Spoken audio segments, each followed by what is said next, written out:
10th class science के physics का chapter 1 है। इसका नाम है लाइट, ठीक है। और ये फिजिक्स की ऑप्टिक्स ब्रांच के अंदर लाई करता है। तो the branch of physics which deals with the study of light is known as optics. तो ऑप्टिक्स का हम लोग पहला चैप्टर पढ़ रहे हैं, लाइट। और ये साइंस के अंदर लाई करता है, साइंस के फिजिक्स वाले पोर्शन के अंदर लाई करता है। तो हम लोग कहाँ से स्टार्ट करेंगे? सबसे पहले लाइट की डेफिनेशन से स्टार्ट करेंगे, लाइट एक्चुअली होती है, ठीक। तो यहाँ आएंगे हम लोग और यहाँ पे हम लोग जानेंगे कि लाइट की डेफिनेशन होती क्या है। तो यहाँ पे डेफिनेशन को वर्ड फॉर्म में डिफाइन कर रखा है कि एक प्रकार की इलेक्ट्रोमैग्नेटिक एनर्जी होती है जो हमें विजन का सेंसेशन देती है, ठीक है, जो हमें देखने में हेल्प करती है, ठीक है। अब ये देखने में हेल्प करती है, इस डेफिनेशन को तोड़ोगे कैसे? ठीक है, इस डेफिनेशन को तोड़ने के लिए तुम्हारा एक कमरा है जिसके अंदर रंग बिरंगी चीजें हैं बहुत सारी, ठीक है। आपके पास क्लॉथ्स हैं, कपड़े कपड़े हैं, बहुत अच्छे से बेड शीट्स हैं, ठीक है। आपकी दीवारें बहुत ही रंग बिरंगी सी हैं। और कमरे को रात के टाइम में हम लोग विजुलाइज कर रहे हैं और कमरे के अंदर लाइट नहीं ऑन है, ठीक है। ये जो जितनी भी रंग बिरंगी चीजें हैं उनमें से एक भी चीज तुम्हें दिखेगी नहीं, ठीक है। यानी कि बेसिकली लाइट की मदद से ही हमें सब कुछ दिख रहा है। तो लाइट ही रिस्पॉन्सिबल है सारे के सारे जहान में विजन के सेंसेशन के लिए। तो लाइट क्या है? एक इलेक्ट्रोमैग्नेटिक फॉर्म ऑफ एनर्जी है जो हमें देखने में मदद करती है, which gives us sensation of vision. देखने में मदद करने वाली चीज को या देखने में मदद करने वाली एनर्जी को हम लोग लाइट कहते हैं। इसी तरीके से सन से जो होता है, सन से 3 तरीके की रेज आती हैं, ठीक है, आई आर, यू वी और विजिबल, ठीक है। ये हमें हीट प्रोवाइड करती है और ये हमारी हार्मफुल होती है, ठीक। और ये जो होती है ये हमें विजन प्रोवाइड करती है, ठीक है। अब अगर ये ऊपर से ना आए, विजिबल लाइट्स ऊपर से ना आए, तो केवल और केवल हमें गर्मी मिलेगी और हार्मफुल रेज मिलेंगी, लेकिन हमें कोई भी चीज़ दिखेगी नहीं, ठीक है। तो इसका भी बहुत बड़ा इंपॉर्टेंस है, ठीक। तो आगे चलते हैं हम लोग। फिर ये जो हमारे पास चैप्टर है लाइट, ये आपके पास फिजिक्स की ऑप्टिक्स ब्रांच के अंदर लाई करता है, ठीक है। It is the branch of physics which deals with the study of light. Light की स्टडी से डील करने वाली ब्रांच को, फिजिक्स की ब्रांच को हम लोग ऑप्टिक्स कहते हैं, ठीक है। और बेसिकली अगर तुम लोग कहीं पे भी ऑप्टिक्स लिखा हुआ देखते हो तो ऑप्टिक्स का मतलब ये होता है something related with light, something related to light. कोई भी ऐसी चीज जो लाइट से रिलेट कर रही हो या जिसमें कोई ना कोई काम हो, लाइट का एप्लीकेशन हो, उसको हम लोग ऑप्टिक्स कहते हैं। इसीलिए आपके पास ऑप्टिकल नर्व्स होती हैं, आंखों की नसें। और जो आपके पास चश्मे वाले की दुकान होती है उसको ऑप्टिकल स्टोर्स कहते हैं, ठीक है, क्योंकि वो अगेन लाइट या आंखों या विजन के से डील कर रहा होता है, ठीक है। आगे चलते हैं हम लोग। तो लाइट जो होती है आपके पास, ये ऑप्टिक्स जो ब्रांच है वो मेनली 3 पार्ट में डिवाइड कर दी जाती है। पहली ब्रांच है आपके पास जियोमेट्रिकल ऑप्टिक्स या रे ऑप्टिक्स, दूसरी है आपके पास वेव ऑप्टिक्स या फिजिकल ऑप्टिक्स, और तीसरा है आपके पास क्वांटम ऑप्टिक्स, ठीक है। तो सबसे पहले जियोमेट्रिकल या रे ऑप्टिक्स किसे कहते हैं? रे ऑप्टिक्स वो ऑप्टिक्स होती है या ऑप्टिक्स की वो ब्रांच होती है जो लाइट के रिफ्लेक्शन और रिफ्रैक्शन पार्ट से डील करती है। लाइट के अंदर डिफरेंट डिफरेंट काइंड के फिनोमिनाज होते हैं, जिसमें आपके पास रिफ्लेक्शन आता है, रिफ्रैक्शन आता है, आपके पास पोलराइजेशन आता है, डिफ्रैक्शन, इंटरफेरेंस, ठीक है। और आपके पास इलेक्ट्रोमैग्नेटिक रेडिएशन आता है, ठीक है। ये सब कुछ अलग अलग ब्रांच में या ऑप्टिक्स की अलग अलग ब्रांच में पढ़े जाते हैं। तो जो सबसे पहले रिफ्लेक्शन और रिफ्लेक्शन पढ़े जाएंगे वो ज्योमेट्रिकल ऑप्टिक्स या फिर रे ऑप्टिक्स के अंदर पढ़े जाएंगे। इसी तरीके से आपके पास इंटरफेरेंस, डिफ्रैक्शन और पोलराइजेशन जो होंगे वो वेव ऑप्टिक्स या फिर फिजिकल ऑप्टिक्स में पढ़े जाएंगे। इसके अलावा जो लाइट का पार्टिकल नेचर है, जिसको हम लोग फोटोन्स कहते हैं या फोटो कहते हैं, ठीक है, वो आपके पास क्वांटम ऑप्टिक्स के अंदर पढ़े जाएंगे, ठीक है। तो ये आपके पास 10th क्लास में पढ़ोगे आप लोग, ये 12th क्लास में पढ़ोगे, और ये जो पोर्शन है ये 11th में पढ़ोगे, ठीक है। 11th के भी केमिस्ट्री पार्ट में पढ़ोगे, ठीक। तो आगे चलते हैं इसमें से आपके पास, हाँ, तो इसमें से आपके पास जो क्वांटम थ्योरी ऑफ लाइट है, ठीक है, उसके बारे में थोड़ा सा जान लेते हैं। क्वांटम थ्योरी ऑफ लाइट कहती क्या है? क्वांटम थ्योरी ऑफ लाइट ये कहती है कि जब भी किसी सरफेस पे, मेटेलिक सरफेस पे लाइट पड़ती है तो वहां से इलेक्ट्रॉन बड़ी तेजी से एमिट आउट होता है, ठीक है। जैसे कि ये मेटल सरफेस है और यहाँ पर अगर मैंने बहुत ही हाई मात्रा में रेडिएशन प्रोवाइड किया है, इसको हीट प्रोवाइड किया है, तो यहाँ से एक इलेक्ट्रॉन बाहर की तरफ भागेगा, ठीक है। और ये जो इलेक्ट्रॉन बाहर की तरफ भागेगा ये रेडिएटिंग इलेक्ट्रॉन होगा।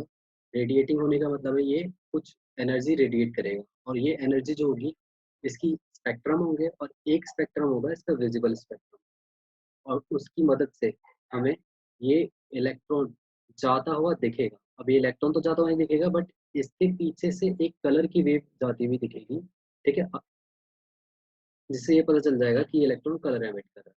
अब ये जो मेटल्स होते हैं मेनली कौन से होते हैं, सीजियम और पोटाशियम मेनली है, ठीक है, जो इलेक्ट्रॉन गिवन आउट करते हैं जल्दी से, बाकी तो सारे करते हैं लेकिन ये जल्दी कर देते हैं, ठीक है। इस फिनोमिना को क्या कहते हैं, इस फिनोमिना को कहते हैं फोटो इलेक्ट्रॉन या फोटो इलेक्ट्रिक इफेक्ट, ठीक है। फोटो का मतलब यहाँ पे लाइट है, ठीक है, और इलेक्ट्रॉन का मतलब इलेक्ट्रॉन। तो फोटोन, लाइट की वजह से इलेक्ट्रॉन का एमिट आउट होना, बाहर की तरफ निकलना, फोटो इलेक्ट्रिक इफेक्ट है, ठीक है। इसको एक्सप्लेन किसने किया था, इसको एल्बर्ट आइंस्टाइन ने एक्सप्लेन किया था।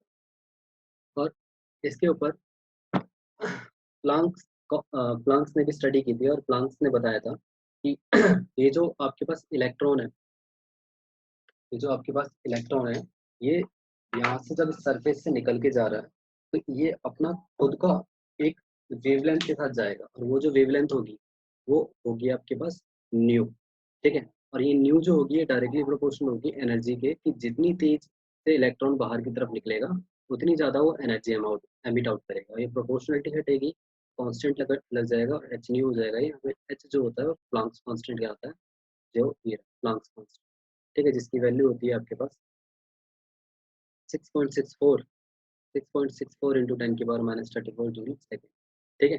और यहाँ पे ये जो न्यू है, ये जो न्यू है, ये आपके पास फ्रिक्वेंसी ऑफ लाइट है, ठीक है। आगे चलते हैं हम लोग। तो आपके पास इसके अलावा एल्बर्ट आइंस्टाइन की भी इक्वेशन है लाइट को लेकर, ठीक है, जो कि ये कहती है कि h nu minus h nu nought is equals to half m v square, ठीक है, वो भी मैक्स, ठीक है। यहाँ पे है क्या कि यहाँ पे मैंने बताया अभी आप लोगों को कि मेटल सरफेस पे आप लोग अगर रेडिएशन स्कैटरिंग कर रहे हो, तो यहाँ से इलेक्ट्रॉन बाहर की तरफ निकल के जाएगा। अब ये इलेक्ट्रॉन जो बाहर की तरफ निकल के जा रहा है, ये निकलने से पहले कुछ अमाउंट ऑफ हीट यहाँ पे एब्जॉर्ब कर जा रहा है, और फिर यहाँ से निकल रहा है। और इसकी एनर्जी कितनी होगी, जितनी हीट वो एब्जॉर्ब कर गया उसको हटा दो, जितनी हमने दी है उसमें से, हमने इतनी दी है, एच न्यू दी है हम लोगों ने, और एच न्यू नॉट को हटा दो क्योंकि उतनी एब्जॉर्ब कर गया। तो जो बची कुची है वो उसके ट्रेवल करने में या उसके बाहर की तरफ जाने में हेल्प करेगी, और वही एम वी स्क्वायर के बराबर होगी, जिसको हम लोग काइनेटिक एनर्जी के नाम से, ठीक है। यहाँ पे एच न्यू नॉट क्या है, जितनी एनर्जी, ठीक है, एक इलेक्ट्रॉन को बाहर निकालने में लगती है, ठीक है। और ये वी मैक्स क्या है, जिस वेलोसिटी से इलेक्ट्रॉन बाहर की तरफ मूव कर रहा होता है, ठीक। स्क्रीनशॉट लेते हुए चलना, आगे चलते हैं हम लोग। तो भैया फिनोमिनास के बेसिस पे, ठीक है, लाइट के फिनोमिनास के बेसिस पे लाइट को दो कैटेगरी में डाल दिया जाता है, लाइट के बिहेवियर को दो कैटेगरी में डाल दिया जाता है, एक वेव नेचर और एक पार्टिकल नेचर, ठीक है। अब इनको डिटेल में हम लोग बाद में पढ़ेंगे, ठीक है, 12th क्लास में पढ़ेंगे डिटेल में, फिलहाल तो हमें रे ऑप्टिक्स पे कंसंट्रेट करना है, ठीक है। आगे चलते हैं, डेफिनेशन नोट डाउन कर लेंगे आगे। तो सोर्सेज ऑफ लाइट क्या है, कि लाइट आती कहाँ से है हमारे पास। तो लाइट, सबसे पहले लाइट होती क्या है, लाइट जो सेंसेशन दे, किसका सेंसेशन है, विजन का सेंसेशन है। तो कोई भी एक ऐसा ऑब्जेक्ट, ठीक है, जो लाइट को एमिट कर रहा होगा या एनर्जी को एमिट कर रहा होगा अपने चारों डायरेक्शन में, तो उसी को हम लोग सोर्स ऑफ लाइट कहते हैं। अब ये सोर्स जो होता है ये पॉइंट हो सकता है और एक्सटेंडेड हो सकता है। पॉइंट का मतलब है एक ही जगह से पूरी की पूरी लाइट निकल रही है बाहर की तरफ, और एक्सटेंडेड का मतलब है पूरी की पूरी एक रे, डंडा या लंबे से ऑब्जेक्ट के अंदर से सब जगह से लाइट निकल, ठीक है, उसको हम लोग एक्सटेंडेड सोर्स, पॉइंट सोर्स आपके पास जैसे कि बल्ब है, एक्सटेंडेड सोर्स, सोर्स जैसे कि आपके पास ट्यूबलाइट। आगे चलते हैं हम लोग, ये जो टाइप सोर्सेज हैं ये कितने टाइप के होते हैं। तो ये जो सोर्सेज हैं आपके पास मेनली दो टाइप के होते हैं, एक होता है लुमिनस सोर्स और एक होता है नॉन लुमिनस। लुमिनस का मतलब ये होता है, ठीक है, लुमिन, यहाँ पे लुमिन का वर्ड आ रहा है, लुमिन का मतलब होता है आपके पास लाइट वाला,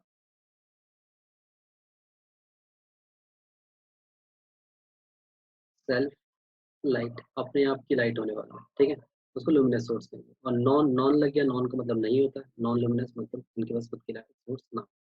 तो पहले लुमिनस की डेफिनेशन देख लेते हैं, एक ऐसा ऑब्जेक्ट जो अपने आप ही लाइट को एमिट करता है, उसको हम लोग लुमिनस सोर्स कहते हैं। लुमिनस सोर्स में आपके पास सन आता है, स्टार्स आते हैं, ठीक है, इलेक्ट्रिक लैंप आते हैं, कैंडल आता है, लालटेन आते हैं, इन सबको आर्टिफिशियल लुमिनस सोर्सेज कहते हैं। और ये सन और स्टार्स हैं, इनको हम लोग नेचुरल लुमिनस सोर्सेज हैं। ठीक है, फिर आता है आपके पास नॉन लुमिनस सोर्सेज। एक ये ऐसे सोर्सेज होते हैं जिनके खुद के पास कोई सोर्स लाइट नहीं होती, लेकिन वो किसी और की लाइट लेकर चमकते हैं। ठीक है, आप लोगों ने देखा होगा कि सन तो आपके घर में आ नहीं रहा, सन की लाइट डायरेक्टली आपके घर में आ नहीं रही, लेकिन आपके घर में सारी की सारी चीजें रोशन हो रखी हैं, सबकी सारी चीजें आपको दिख रही है बिना कमरे की लाइट जलाए भी। ठीक है, तो ये पॉसिबल कहाँ से हो पा रहा है? जो सन है वो आपके घर की किसी एक दीवार से टकरा रहा है, सन की रेज एक दीवार से टकरा रही है, और वो दूसरी, और वो तीसरी, और वो चौथी, और वो फाइनली आपके कमरे के अंदर तक आ जा रही है। ठीक है, तो कमरे के अंदर तक आ जा रही है फाइनली। ठीक है, तो आपका कमरे की जो दीवारें हैं ये नॉन लुमिनस सोर्सेज का काम कर रहे हैं। तो नॉन लुमिनस सोर्सेज वो सारे के सारे सोर्सेज होते हैं जो लाइट को ट्रेवल कराने में हेल्प करते हैं, लेकिन उनकी खुद की कोई भी अपनी खुद की लाइट नहीं होती। तो नॉन लुमिनस सोर्सेज में हम भी आते हैं, ठीक है, हम और तुम भी आते हैं। ठीक है, देखा होगा आप लोगों ने, कहते हैं एक दूसरे से क्यों इतना चमक रहा है। ठीक है, चमक रहा है तो किसी की लाइट लेके चमक रहा होगा, खुद की तो एनर्जी है नहीं उसके पास। ठीक है, इसके अलावा जब आपके ऊपर रोशनी पड़ती है तो आप बहुत ही ज्यादा, मतलब लुमिनेटेड हो जाते हो। ठीक है, आपके चेहरे पे निखार आ जाता है, या फिर मैं कहूँ बहुत ज़्यादा आप ग्लो करने लग जाते हो, तो वो भी आपके पास नॉन लुमिनस सोर्स की बात है। तो नॉन लुमिनस सोर्सेज के नेचुरल एग्जांपल है आपके पास मून एंड प्लैनेट्स। ठीक है, और आर्टिफिशियल एग्जांपल्स हैं वो टेबल, सब कुछ। ठीक है, आर्टिफिशियल में तो सब कुछ आएगा, मैं और तुम भी आओगे। ठीक है, नेक्स्ट आता है आपके पास मीडियम ऑफ लाइट। अब मीडियम ऑफ लाइट क्या होती है? मीडियम एक ऐसी जगह होती है या एक ऐसा माध्यम होता है जहाँ से होकर लाइट ट्रैवल करेगी। तो द सब्सटेंस थ्रू विच, एक ऐसा सब्सटेंस जहाँ से लाइट विल प्रोपोगेट, लाइट पार होके निकलेगी, प्रोपोगेट करके निकलेगी, टेंस टू प्रोपोगेट, या तो फिर खुद ही डायरेक्टली प्रोपोगेट करेगी या फिर प्रोपोगेट करने की कोशिश करेगी, उसी को हम लोग मीडियम कहेंगे। अभी जो मीडियम होता है, तो जो मीडियम होता है ये आपके पास तीन तरीके का होता है। सबसे पहला मीडियम होता है आपके पास ट्रांसपेरेंट मीडियम। ऐसे मीडियम जो लाइट को पूरी तरीके से अपने अंदर से पास होने को अलाउ करेंगे, उनको हम लोग ट्रांसपेरेंट कहेंगे। ठीक है, पहले से पढ़ रखा आपको 8वीं 9वीं क्लास में, जैसे कि आपके पास ग्लास, वाटर और एयर है, सारी ट्रांसपेरेंट मीडियम्स है। दूसरा आता है आपके पास ट्रांसलूसेंट मीडियम्स। ट्रांसलूसेंट मीडियम्स वो मीडियम्स होते हैं जिनके जो लाइट को पार्शियली अपने अंदर से पास होने देते हैं, पूरी तरीके से नहीं होने देते। जैसे कि आपके पास फ्रोस्टेड ग्लास है, ग्राउंड ग्लास है, या ग्लीज पेपर है, या पैराफिन है, पैराफिन वैक्स है, या कोई भी चीज़ जहाँ से लाइट पास तो हो रही है लेकिन पूरी तरीके से पास नहीं हो रही। जो हमारी कॉपी का पेज है, ठीक है, पन्ना है, वहां से भी लाइट पार्शियली पास हो रही है, दूसरी साइड लाइट हमें दिख रही है थोड़ी बहुत। ठीक है, तो ये भी आपके पास ट्रांसलूसेंट का ही एग्जांपल है। ठीक है, तीसरा आता है आपके पास ओपेक मीडियम। ओपेक मीडियम वो मीडियम होते हैं जिनकी खुद जो लाइट को बिल्कुल भी अपने अंदर से ट्रैवल नहीं करने देते। जैसे कि आपके पास चेयर है, डेस्क है, आपके पास वॉल है, दीवार, ठीक, आपके पास रूफ है, छत है। ठीक है, ये आपके पास कुछ ऐसे सोर्सेज हैं। ठीक है, गेट है, ठीक, लोहे का होना चाहिए, लकड़ी का होना चाहिए, ठीक है, कंक्रीट का होना चाहिए, नहीं कि गिलास का गेट वाले को काउंट कर लोगे। ओपेक कुछ भी ऐसा है जिसके अंदर से लाइट बिल्कुल भी पास नहीं होगी। ठीक है, फिर आपके पास आता है, हाँ, ओपेक मीडियम, और ये इसके एग्जांपल्स हैं। ठीक है, अभी लाइट के बारे में इतना ही, बाकी लाइट के फिनोमिना पढ़ेंगे हम लोग नेक्स्ट क्लास में। अभी क्लास का टाइम भी ओवर हो रहा है, तो अभी टाइम की शॉर्टेज। अभी के लिए जितना आपको करवाया गया सारा का सारा नोट डाउन कर लीजिए, नोट डाउन करके ग्रुप में भेज देना सारे की सारी शीट्स को। बाकी मैं आपसे नेक्स्ट वीडियो में मिलूंगा। Thank you, bye bye.